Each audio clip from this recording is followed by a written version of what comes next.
guest and keynote speaker of this evening's event, the Honorable Prime Minister of India, ladies and gentlemen, Mr. Narendra Modi.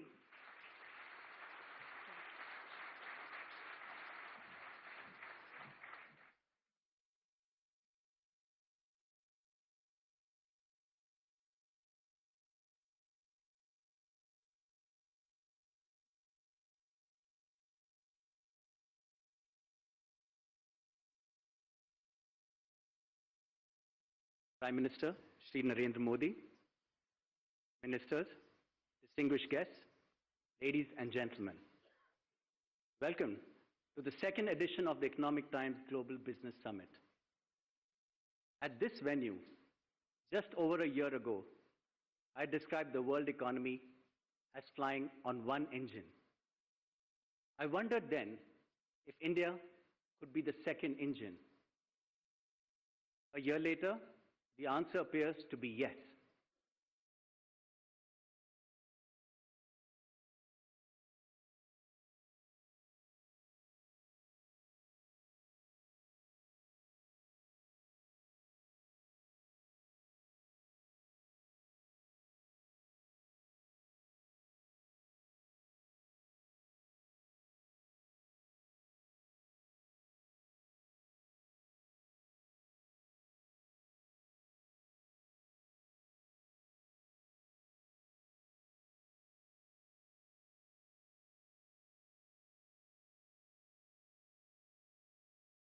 Foundation promise.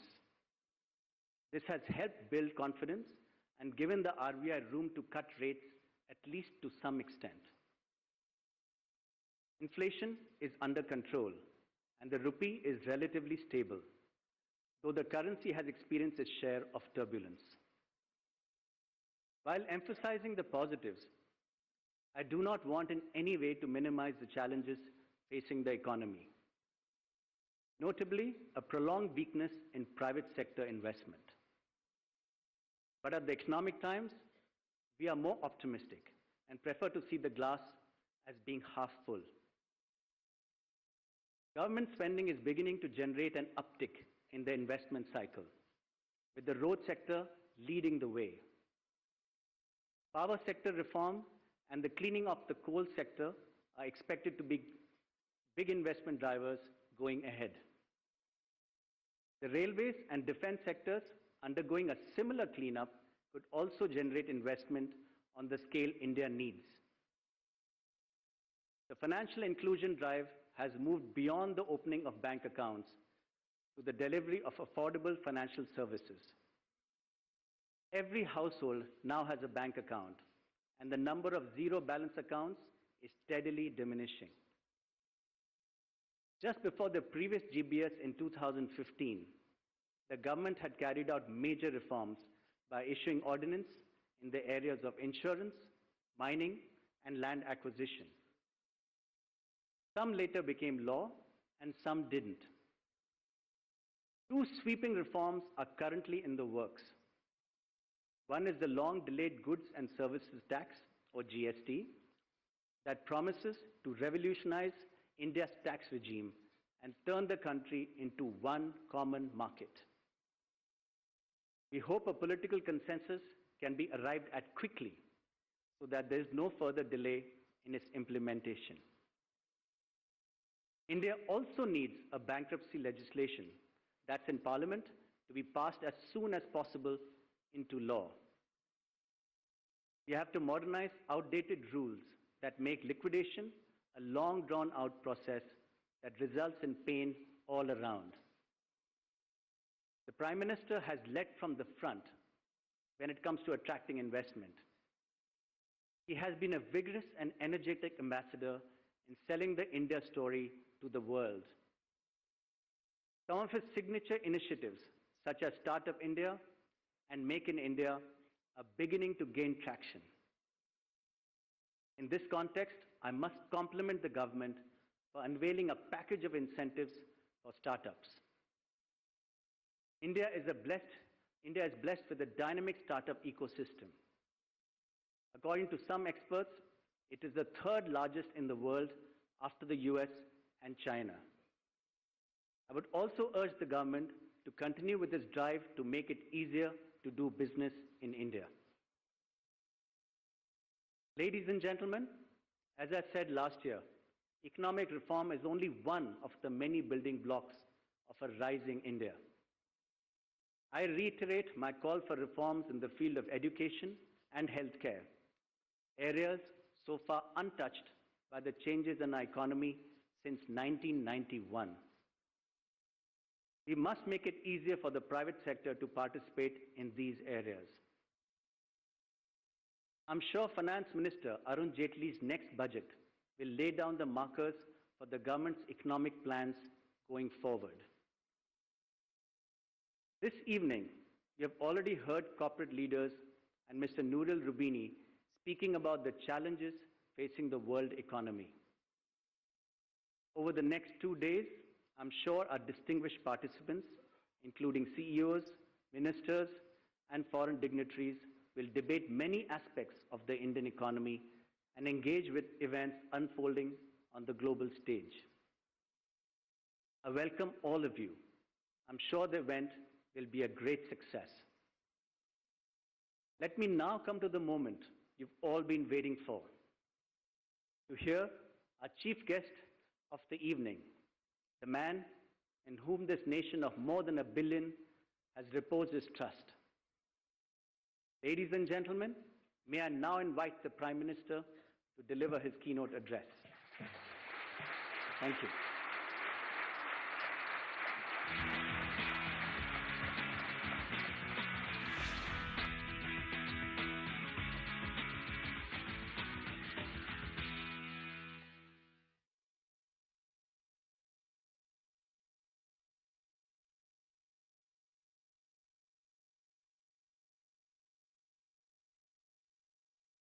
Vineet ji,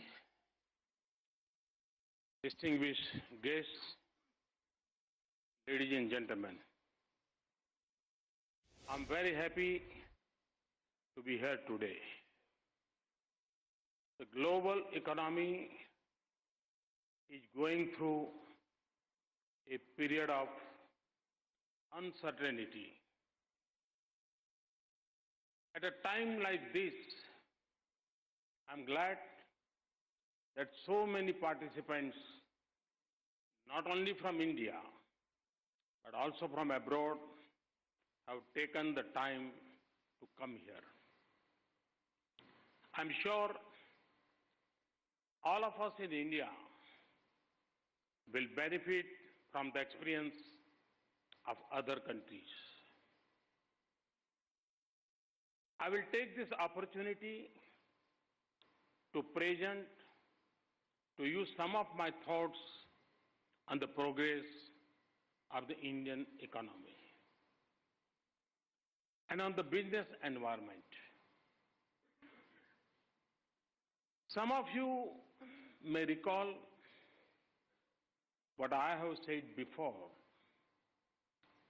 that true reforms are those which result in transformation in the lives of citizens. As I have said before, my goal is reform to transform. Let me start with this basic. What should be the basic guiding principles of economic policy in any country, particularly for the developing countries? Firstly, we have to improve the use of our natural and human resources to increase the value addition we can get from them. This means increasing the efficiency in allocation of resources. It means greater managerial efficiency. It means removing unnecessary controls and distortions. Secondly, we should create new opportunities for citizens to progress and also give them a choice of opportunities. Opportunity is like oxygen to the aspirational citizen, and we are keen that this is never in short supply.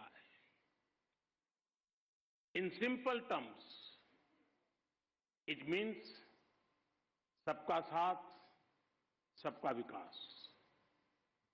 Thirdly, we have to increase the quality of life of the common citizen, and even more so, the quality of life of the poor. Quality of life may have an economic aspect, but it is not economics alone.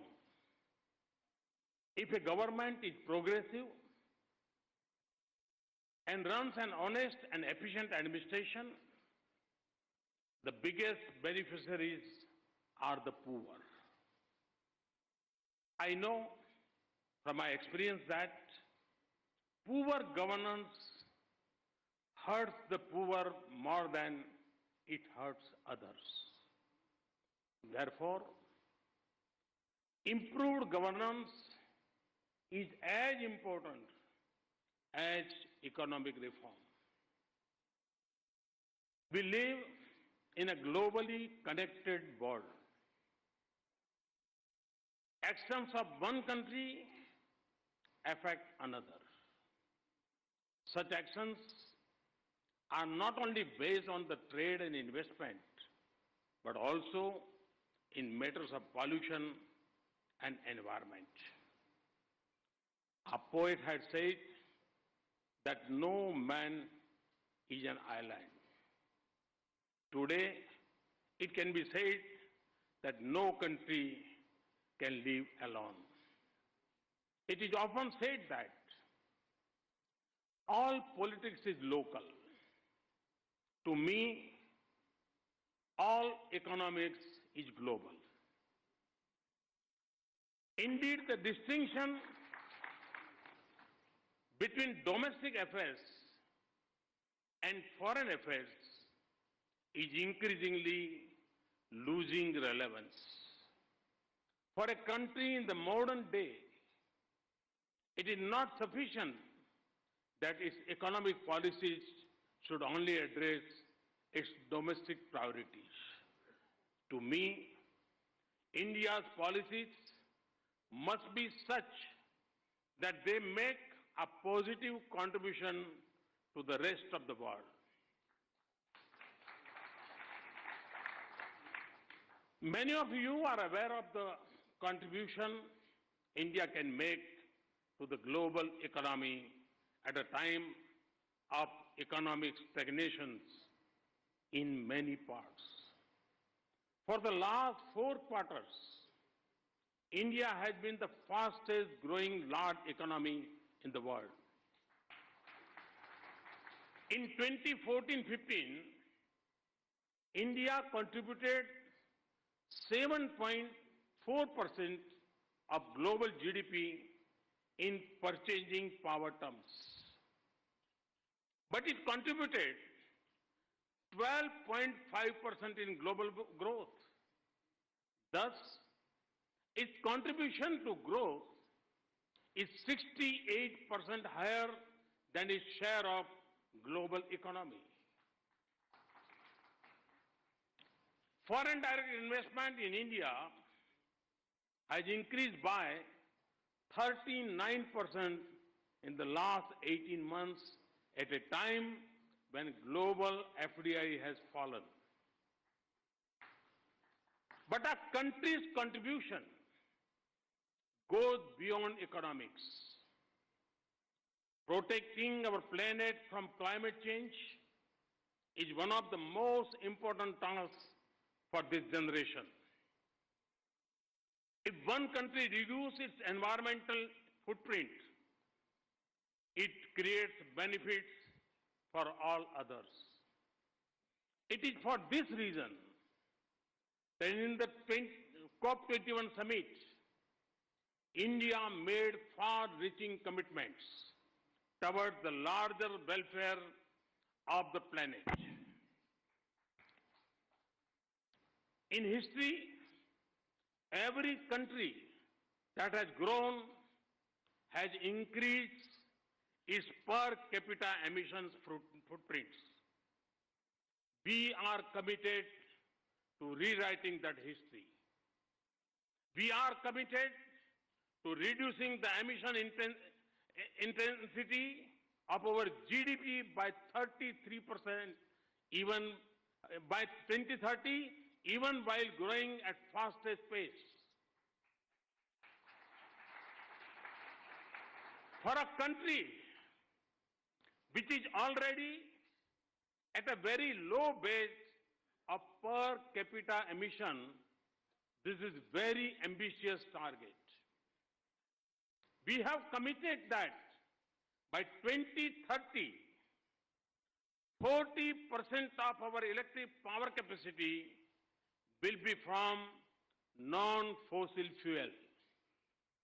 We have also committed to building an additional carbon sink of our 2.5 billion tons of carbon dioxide equivalent. This will be done by creating additional forest cover by 2030. This commitment is from a country with a very low per capita land availability. We have taken the lead in launching an international solar alliance involving 121 countries falling between the Tropic of Cancer and the Tropic of Capricorn. This initiative will help many developing countries from Africa to South America to take advantage of developments in renewable energy around the world. Let me now return to the three policy objectives I mentioned in the beginning. I'll start with the performance of Indian economy. Economists talk about GDP, growth, inflation, investment, and the fiscal deficit as key economic parameters. Since this government took office, growth has increased and inflation has decreased. Foreign investment is increased and the fiscal deficit has decreased. And despite a slowdown in global trade, the balance of payments deficit has also decreased. Yet, such broad statistics give only a partial picture of what we are attempting and what we are achieving. It is often said, the devil is in the detail. But I believe that God is in the proper execution of many so-called details. It is these so-called details which, when done well, add up to the big picture. You may be interested to know that.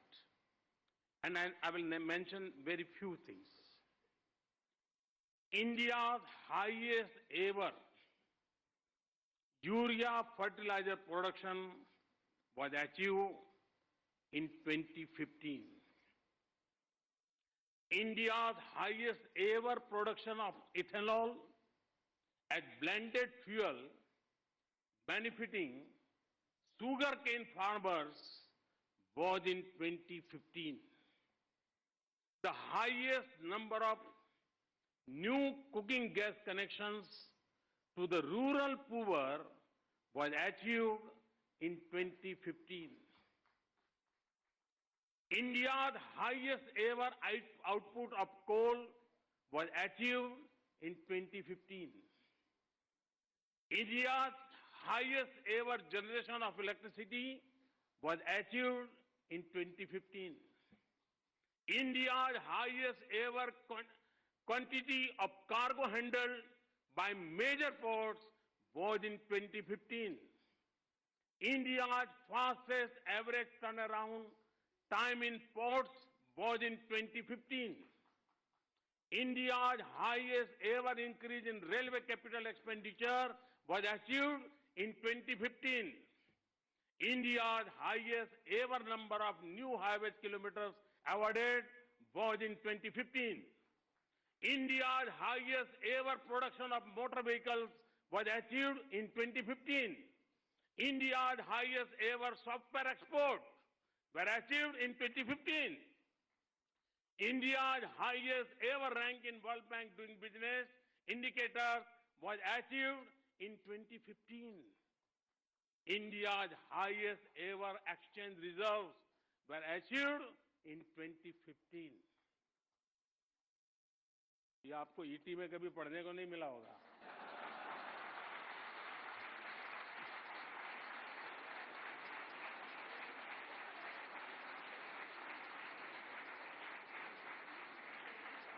अरे तो मैंने थोड़ी झलक दिखाई है, पूरा नहीं दिखाया.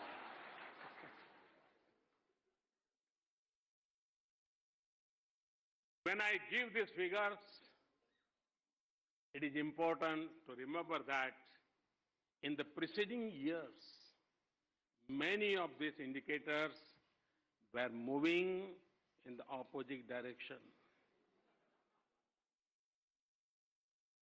Not only have many indicators improved, but they have improved by large margins. For example, in 2013-14, the total number of national highway kilometers awarded was about 3,500. This more than double in the first year of this government, to nearly 8,000 kilometers, an all-time high. This year, we are planning to award 10,000 kilometers. Let me give you more examples of quantum leaps. The Shipping Corporation of India, which made a loss of rupee 275 crores in 2013-14, made a profit of rupee 201 crore in 2014-15. This is a turnaround of rupee 575 crore in one single year. In 2013-14, India accounted for just 0.1% of global demand for energy-efficient LED lighting. In 2015-16, it is 12%. Indian LED bulbs are now the cheapest and most competitive in the world, costing less than $1 versus a global average of $3. In 2013-14, India commissioned 947 megawatts of solar power plants. वैसे इस समय solar के लिए कुछ भी बोलना थोड़ा संकट वाला है, क्योंकि हेडलाइन बन जाएगी कि हमने फलाने की आलोचना की. In 2015-16, this will rise to over 2,500 megawatts. It is expected to reach 12,000 megawatts in 2016-17.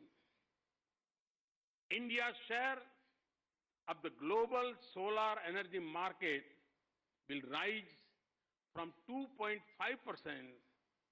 in 2014 to 18% in 2016. India's contribution here is not merely in increasing the share of clean energy.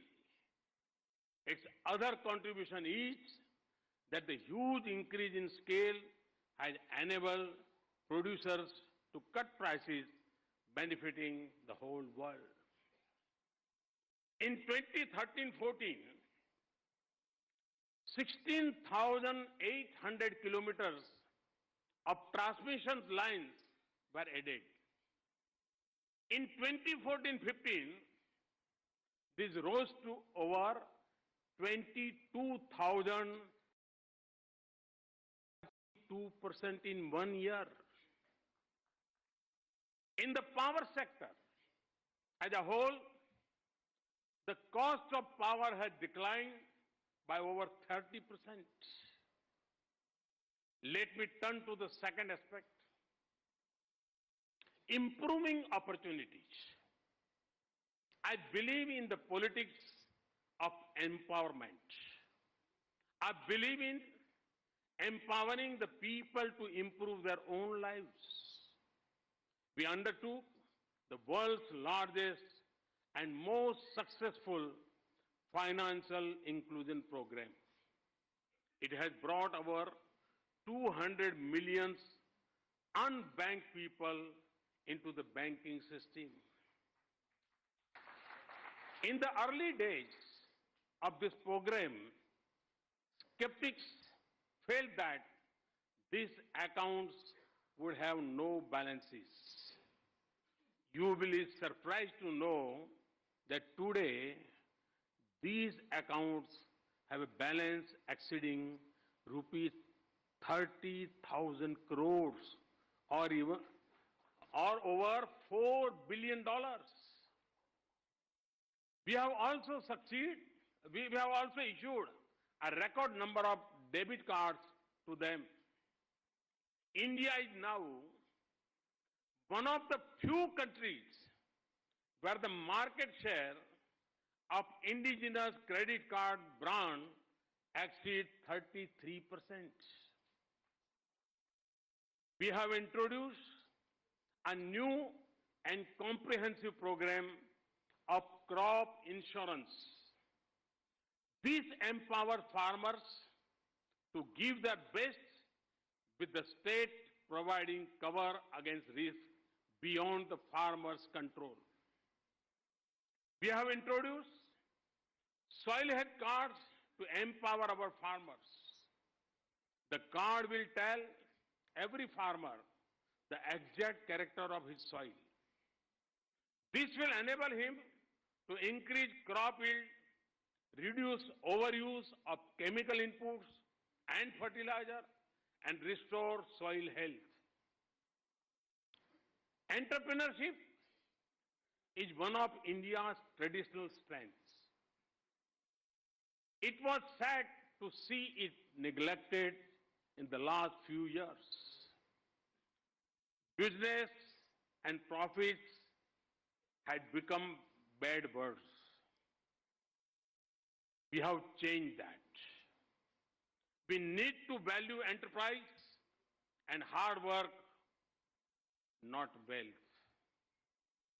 Our programs, ranging from Mudra to Startup India and Stand Up India, provide opportunity to the hardworking and to the entrepreneurial.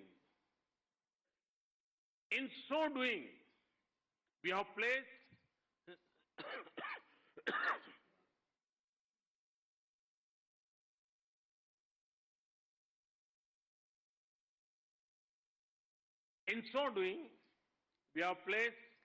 special emphasis on scheduled castes, scheduled tribes, other backward classes, and women. We are empowering them to become masters of their own destinies. Creating opportunities for cities and towns to grow is very crucial. Urban areas are an engine of growth. A key initiative for urban transformation is the Smart City Mission. The mission has several firsts. It is the first time that certain areas in cities will be comprehensively developed in a systematic and qualitative way. These areas will act as lighthouses which will eventually influence the rest of the city. It is the first time that there has been such extensive citizen consultation. Nearly 2.5 million people participated through contests, discussions, polls, blogs, and talks on the MyGov platform. This is a major break from the top-down approach to urban planning. It is the first time that allocation of funds in a government scheme is done not by decisions of ministers or officers, but on the basis of competition. This is a good example of competitive and cooperative federalism. As I mentioned earlier, the role of a government does not end with economy alone. There are many non-economic dimensions which are vital for ensuring the welfare of the citizens. Good governance is crucial.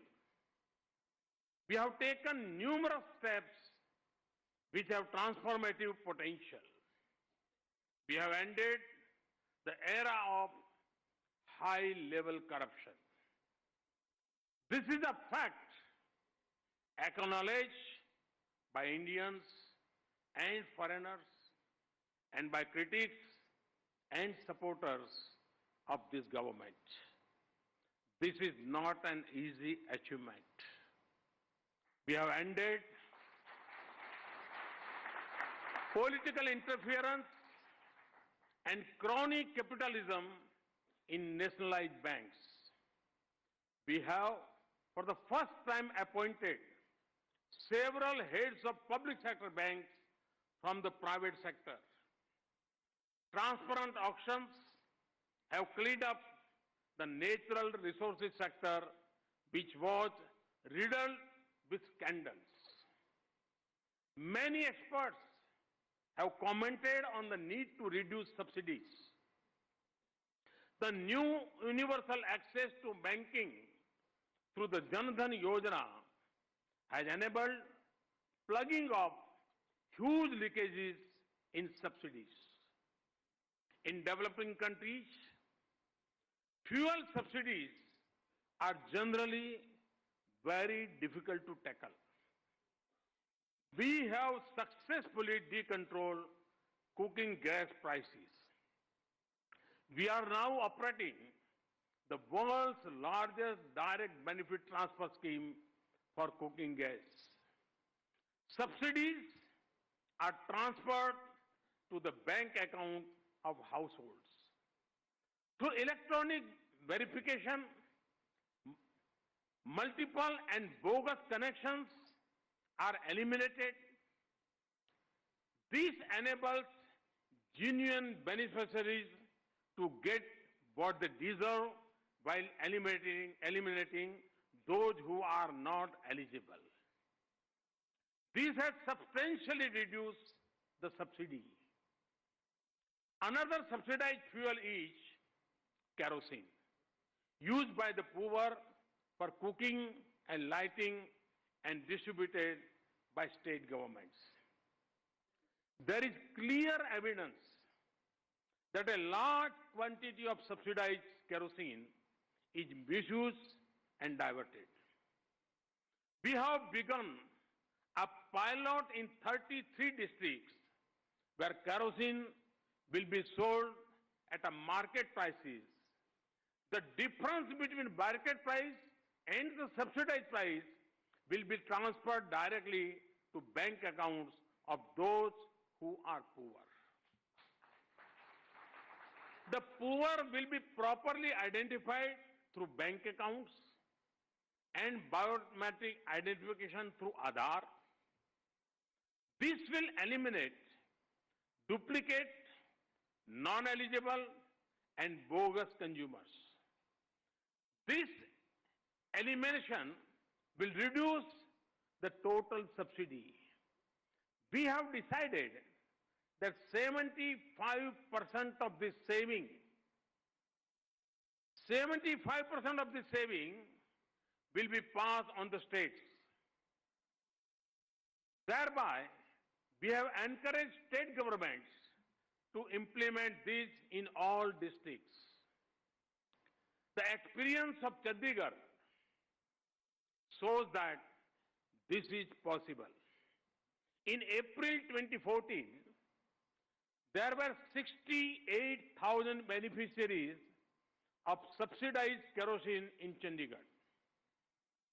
A campaign was launched to issue gas connection to all eligible families. 10,500 new gas connections were issued.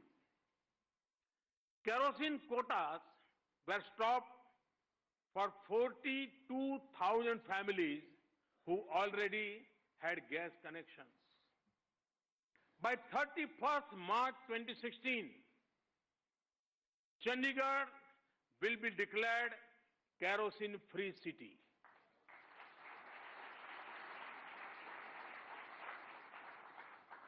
Believe it or not, till date, the saving achieved in kerosene consumption through this initiative is 73%.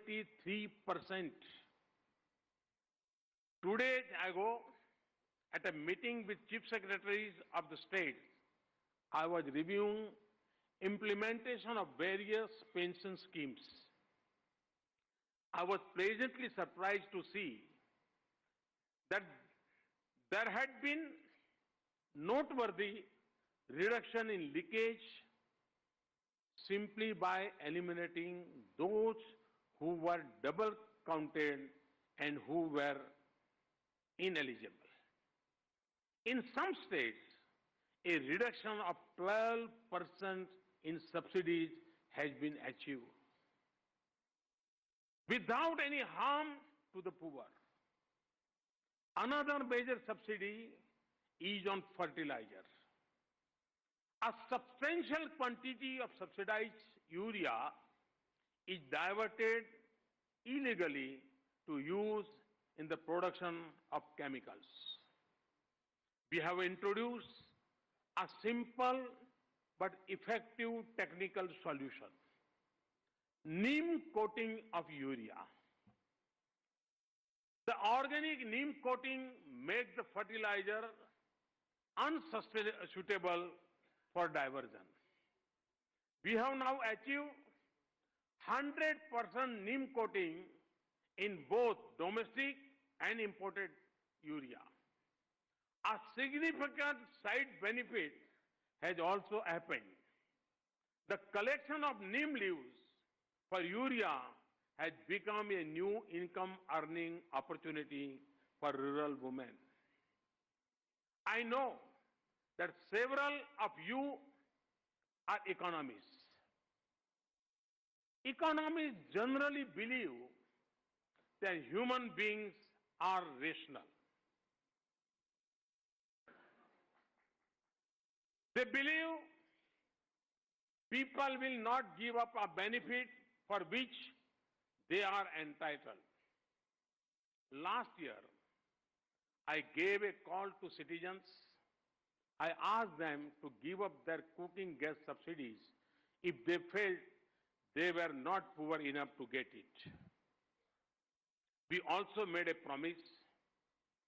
Every connection given up would be used to give a new gas connection to a poor family. Poor women in rural India use firewood or biomass and suffer greatly because of smoke. This scheme is entirely voluntary.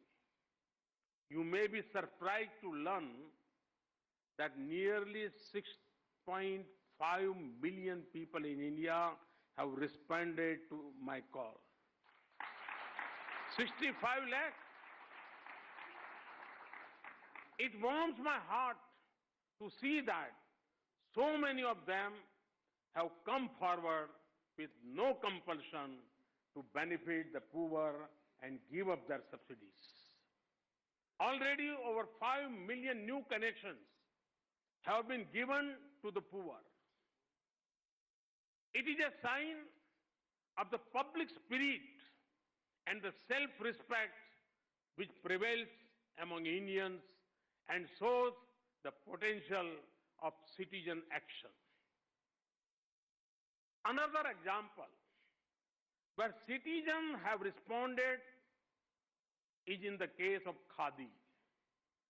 In October 2014, I had appealed to all Indians to buy at least one Khadi garment.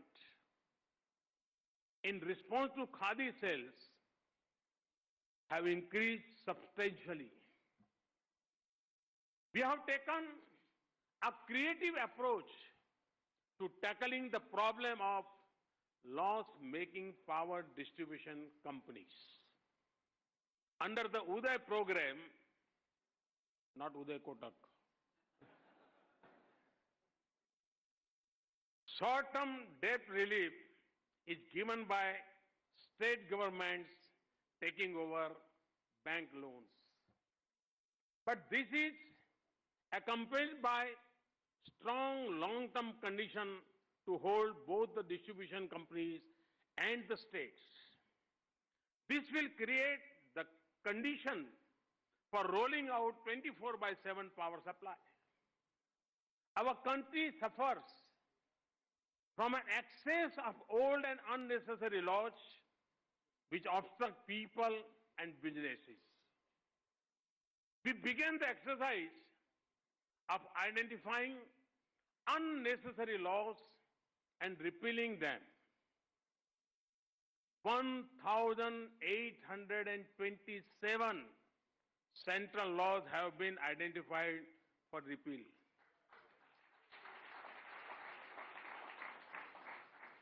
मैंने चुनाव के समय प्रचार में कहा था कि मेरी सरकार बनने के बाद मैं डेली एक कानून खत्म करूंगा, लेकिन अब हिसाब उससे भी ज्यादा जा रहा है.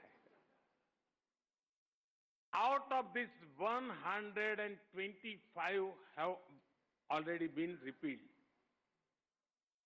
Bills for repealing another 758 have been passed by the Lok Sabha and are awaiting the approval of the upper house. I repeat, the upper house. Again, I repeat, the upper house. I have given just a few examples of the potential of improved governance.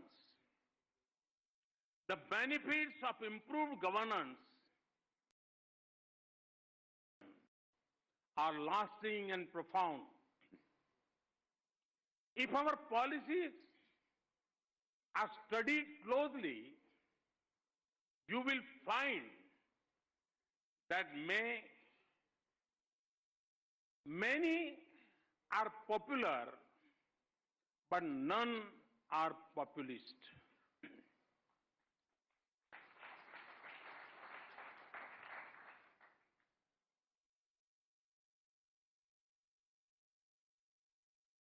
Every one of the changes we have made in the direction of good governance and rationality.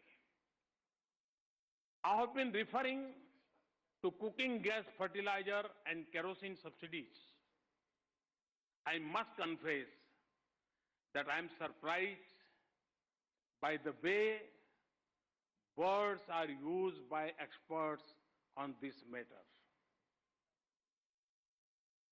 When a benefit is given to farmers or to poor, experts and government officers normally call it a subsidy. However, find that if a benefit is given to industry or commerce, it is usually called an incentive or a subvention. We must ask ourselves whether this difference in language also reflects the difference in our attitude. Why is it that subsidies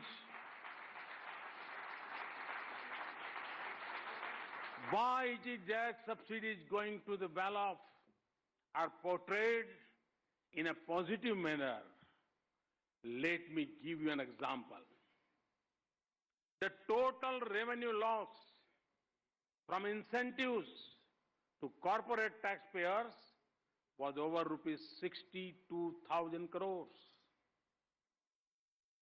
Dividends and long-term capital gains on shares trade in stock exchanges are totally exempt from income tax, even though it is not the poor who earn them.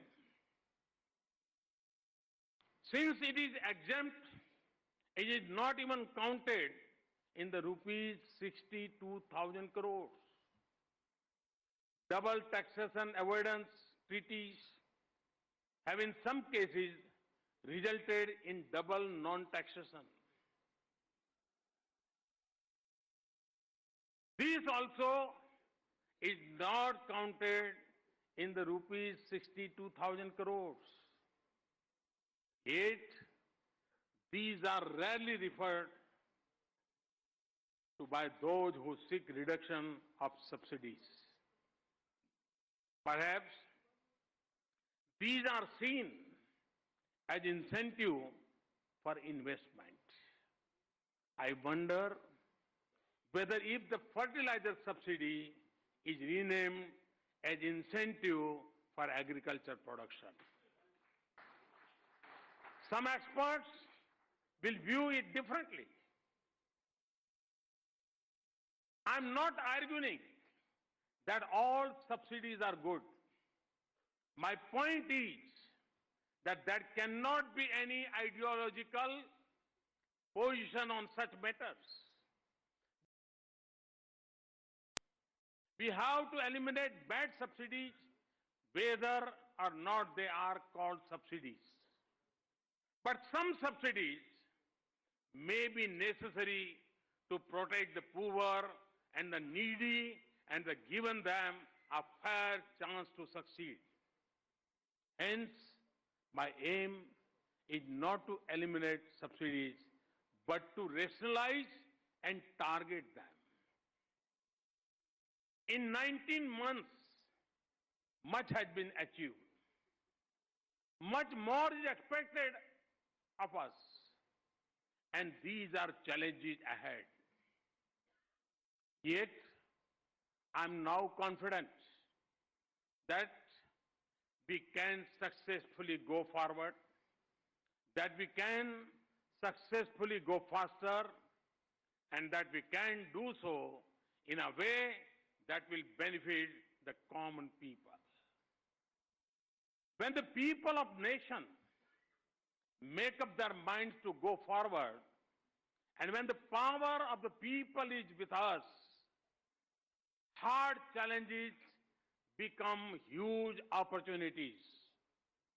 This confidence of mine is not formed in a vacuum, but founded on my experience over the last 19 months.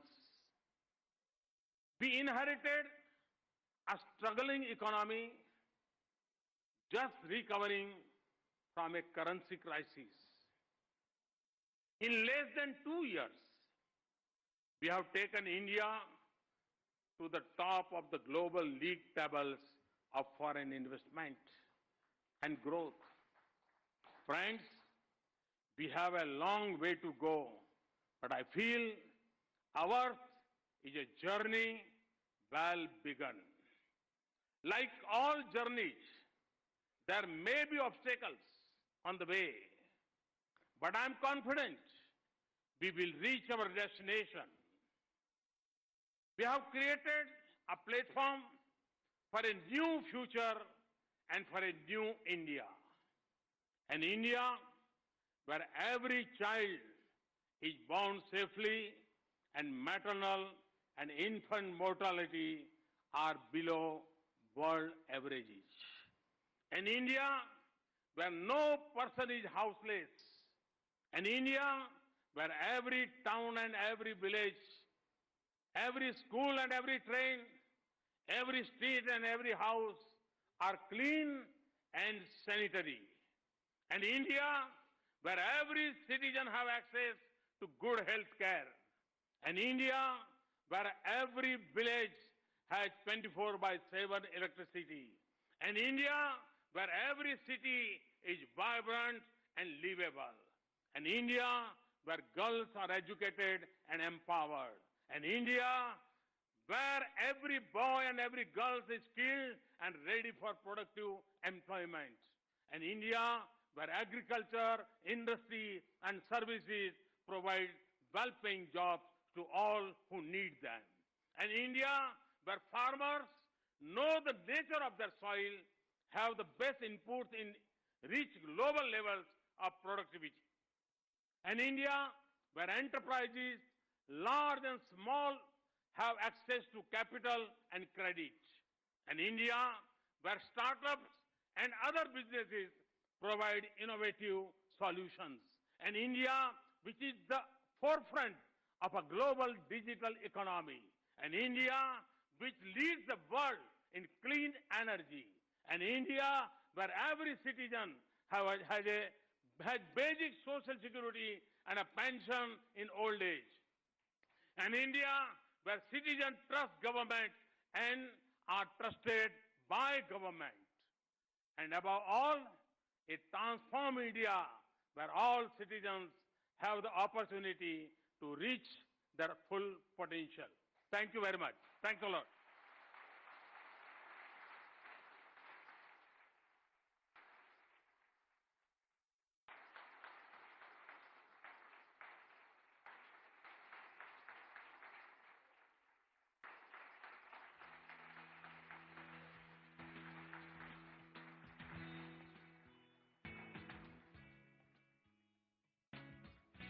Thank you so much, sir, for those inspiring words. They will motivate us every single day into the future. May I now request Mr. Vineet Jain, MD, The Times Group, to present the Prime Minister with a memento and shawl for gracing this occasion by his presence and making this evening special for us.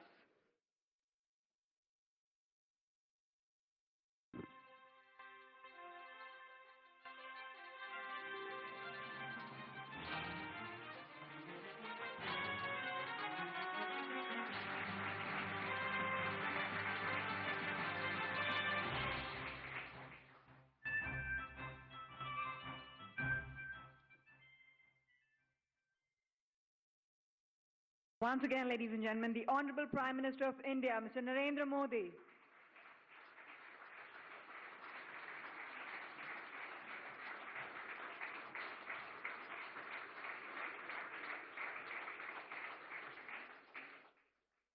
Ladies and gentlemen, with that special keynote address from the Prime Minister, we conclude what has been a wonderful and eventful day one of the Global Business Summit. I think the consensus is clear. India has promise, especially in a tough global economic environment. India can stand out as an exception given its enviable demographics and its domestic-led economic growth model. While the world searches for growth, India can stand tall with a growth return of 7% plus. That's a tall order.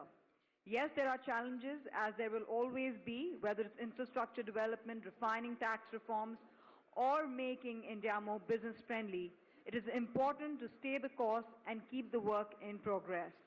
Ladies and gentlemen, I'll request you all to remain seated as the Prime Minister makes his way out of Darbar Hall. Ladies and gentlemen, please remain seated as the Prime Minister makes his way out of Darbar Hall.